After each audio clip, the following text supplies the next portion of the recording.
gas contract. Yes, but after that, he broke this ceasefire. He killed our people, and he didn't exchange prisoners. We signed the exchange of prisoners, but he didn't do it. What kind of diplomacy, JD, you are speaking about? What do you mean? I'm talking about the kind of diplomacy that's going to end the destruction of your country. Yes, but if you Mr. President, with respect, I think it's disrespectful for you to come into the Oval Office and try to litigate this in front of the American media. Right now, you guys are going around and forcing conscripts to the front lines because you have manpower problems. You should be thanking the President for trying to bring it into this conflict. Have you ever been to Ukraine? Did you say what problems we have? I have been to. I've actually watched and seen the stories, and I know what happens is you bring them on a propaganda tour, Mr. President. Do you disagree that you've had problems bringing people in your military? And do you think that it's respectful to come to the Oval Office of the United States of America and attack the administration that is trying to prevent the destruction of your country? A lot of questions. Let's start from the beginning. Sure. First of all, during the war, everybody has problems.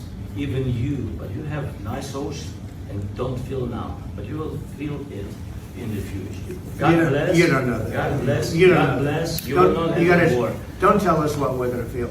We're trying to solve a problem. Don't tell us what we're going to feel. I'm not telling you. Because you're in no position to dictate that. That's exactly what you're doing. You're in no position to dictate what we're going to feel. We're going to feel very good. We're going to feel very good and very strong. You're right now not in a very good position. You've allowed yourself to be in a very bad position, and he happens to be right about it. From the very beginning of the war. You're not in a good position. You don't have the cards right now. With us, you start having cards. But right now, you don't. Yeah, you're playing cards. You're playing cards. You're gambling with the lives of millions of people. You're gambling with World War III. You're gambling with World War III. And what you're doing is very disrespectful to the country, this country. It's back to you. Far more than a lot of people said they should have. Have you said thank you once this entire meeting? No, in this entire meeting, you said thank you. You went to Pennsylvania and campaigned for the opposition in October. Offer some words of appreciation for the United States of America and the president who's trying to save your country. Please, you think that if you will speak very loudly about the war, he's not speaking loudly. He's not speaking loudly. Your country is in big trouble. Wait a minute. No. You've done a lot of talking. Your country is in big trouble. I know. You're not winning. You're not winning this.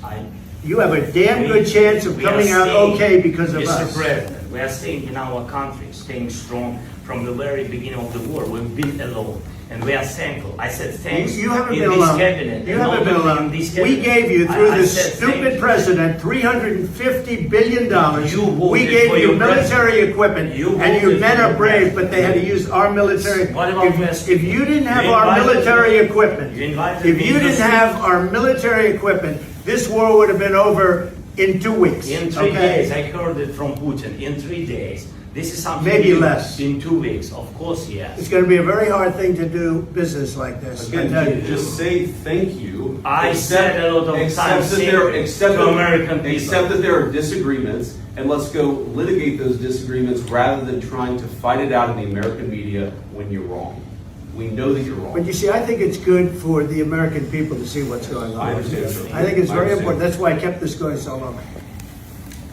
You have to be thankful. You don't have the cards. You're buried there.